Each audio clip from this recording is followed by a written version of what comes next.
இந்த உலகத்தில் சிவனுக்கே உபதேசம் செய்த ஒரு மலை இருக்குன்னா நம்புவீங்களா?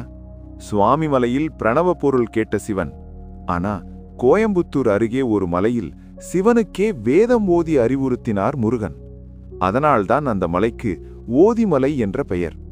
மேலும் பிரம்மதேவன் சிறை வைக்கப்பட்ட இடம், 5 முகம் 8 கரம் கொண்ட அபூர்வ முருகன் ஞானத்தை உருவாக்கிய மலை. இந்த ரகசியம் தெரியாம போனா இந்த வீடியோவை ஸ்கிப் பண்ணாதீங்க. கோயம்புத்தூர் மாவட்டம் சிறுமுகை அருகே அமைந்துள்ள ஒரு அதிசய ஆன்மீக தலம் ஓதிமலை முருகன் கோவில் இரும்பறை.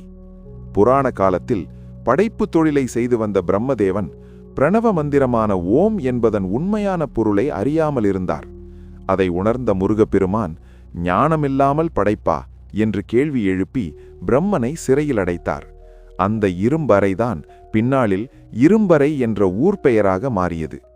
பிரம்மன் சிறைப்பட்டதால் படைப்பு நின்று போக சிவபெருமான் முருகனை வேண்டினார்.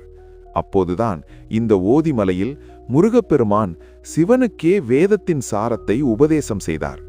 சிவனுக்கே வேதம் ஓதி உபதேசம் செய்த இடம் என்பதால்தான் இந்த மலைக்கு ஓதிமலை என்ற பெயர் வந்தது.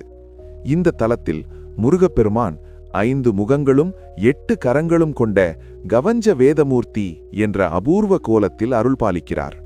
இது வெறும் கோவில் அல்ல, ஞானம் உருவான மலை, அகங்காரம் உடைந்த இடம், உபதேசமே சக்தியாக மாறிய தலம். அதனால்தான் இன்றும் ஓதிமலை ஞானமலை என்றும் போற்றப்படுகிறது. ஞானத்தை தேடுபவன் ஒரு நாள் இந்த மலையை தேடாமல் இருக்க மாட்டான்.